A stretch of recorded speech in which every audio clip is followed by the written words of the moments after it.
Rolling star Prabhas की film कल की 2898 को देखकर तो Superman, iron man, Marvel, DC सब कोमा में चले गए होंगे। पर ये तो शुरुआत है। आगे और कई फिल्में आने वाली है जिसमें तमिल सुपरस्टार सूर्या की कंगवा भी इसी लाइन में खड़ी है बड़े आराम से, क्योंकि फिल्म का हाइप एकदम शुद्ध सोने जैसा रियल है। पर अब एक चीज है जिससे ऐसा हल्का सा डर भी लग रहा है कि भाई इसकी वजह से फिल्म को दाग ना लग जाए। देखिए, सुपरस्टार सूर्या तमिल इंडस्ट्री के प्रोमिनेंट एक्टर है। डेफिनेटली ये उनकी पहली पैन इंडिया फिल्म है जिसकी वजह से बाकी इंडस्ट्रीज, मार्केट्स जैसे कि हिंदी, तेलुगु, मलयालम, कन्नड़, इनसे उनका वैसा कनेक्शन नहीं है। वैसे इससे भी पहले अल्लू अर्जुन तो अपने आइकॉनिक डांस मूव्स के कारण हिंदी मार्केट में हमेशा पॉपुलर रहे हैं। खैर, पर ट्रिपल आर के बाद जूनियर एनटीआर भी हिंदी मार्केट में और पॉपुलर हो चुके हैं। तमिल इंडस्ट्री के बाकी एक्टर जैसे विजय सेतुपति, कमल हसन, उनका भी एक कनेक्शन है। अब सूर्या की फिल्म सिंघम के जरिए वो तेलुगु ऑडियंस के साथ थोड़ा सा रूबरू हुए हैं, पर उतना नहीं, और हिंदी मार्केट से भी उनका कोई कनेक्शन है नहीं।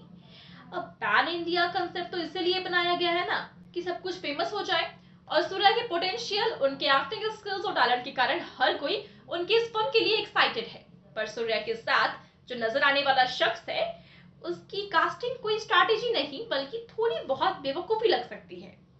तो नॉर्थ मार्केट को इस फिल्म की तरफ लाने के लिए एक्टर दिशा पाटनी को कास्ट किया गया है। अब दिशा पाटनी का हिंदी मार्केट में एक तगड़ा फैन बेस है, उनका ग्लैमर और हॉटनेस चर्चा में रहती है। पर हिंदी मार्केट और साउथ मार्केट में जमीन आसमान का फर्क है। साउथ में इतना बोल्ड अंदाज वाली एक्ट्रेस को एक्सेप्ट करना बहुत ही डाउटफुल लगता है। पर बात ये भी नहीं है, बात ये है कि कल की 2898 में दिशा रॉक्सी के रोल में नजर आई थी, जो भैरवा यानी कि प्रभास का लव इंटरेस्ट बनी थी। पर दिशा को जब से फिल्म के ट्रेलर में देखा गया तो ऑडियंस का बिल्कुल भी अच्छा रिस्पांस नहीं आया था। नाग अश्विन की इस कास्टिंग को साउथ ऑडियंस ने रिलीज के बाद ही रेड सिग्नल दे दिया, क्योंकि दिशा पाटनी को लेने का क्या मतलब था यही ऑडियंस को समझ में नहीं आया। दूसरी बात, बॉलीवुड में दिशा कोई ब्लॉकबस्टर एक्ट्रेस नहीं है। उनके करियर में MS Dhoni, the untold story, थोड़ी बहुत बागी 2 और एक विलन रिटर्न्स, इन फिल्मों में इनके काम को सराहाया गया है। बाकियों के करियर में कुछ खास है नहीं। बाकी Malang, Radhe, welcome to the new जैसी फिल्में जो है वो कुछ खास पसंद नहीं की गई, और दिशा ऐसी हॉट एक्ट्रेस होने के बावजूद इनके बॉक्स ऑफिस नंबर्स ठंडे पड़ गए। अब दीपिका पादुकोण जैसी टैलेंटेड एक्ट्रेस भी हमें कल्कि में नजर आई थी और उन्हें काफी अप्रिशिएट किया गया।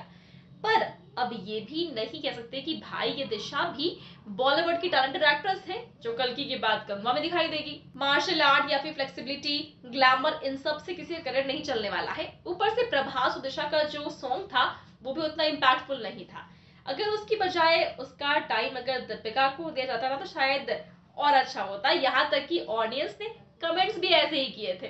तो ओवरऑल समझ में आया कि दिशा की कास्टिंग साउथ में एक्सेप्ट तो नहीं की गई। अब वो इस फिल्म में सिर्फ थोड़े टाइम के लिए थी, पर कंगवा में वो सूर्या की अपोजिट नजर आने वाली है, जो मॉडर्न टाइमलाइन में वो नजर आ सकती है।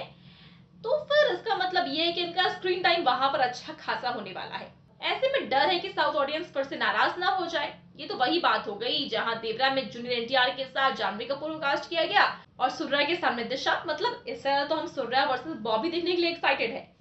अब ऐसे फिल्म के डायरेक्टर शिवा को लेकर पहले लोग ये कह रहे थे कि इनके ट्रैक रिकॉर्ड में कई एवरेज फिल्में हैं, और हाँ, प्रभास को पैन इंडिया स्टार बनाया राजा मौली ऐसे डायरेक्टर ने, और सूर्या के साथ अभी शिवा है।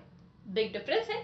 पर इसके टीजर से ये समझ में आता है कि इस बिग बजट फिल्म की वर्ल्ड बिल्डिंग पर ना काफी मेहनत की गई है, क्योंकि जाहिर है ये कोई रीजनल फिल्म नहीं है, पैन इंडिया फिल्म है। ऊपर से टीजर के बाद शिवा की तारीफें भी हो रही है, तो इससे उम्मीद है कि उनका डायरेक्शन अच्छा होगा। पर दिशा को लेकर कुछ हम कह नहीं सकते हैं। देखते हैं अब कि 10 अक्टूबर को क्या होगा। वैसे आपके एक्सपेक्टेशंस है हमें कमेंट्स में जरूर बताएं। साथ ही वीडियो अच्छी लगी हो तो वीडियो को लाइक और शेयर करें। Become an actor in Bollywood. WhatsApp hi to 8828850088.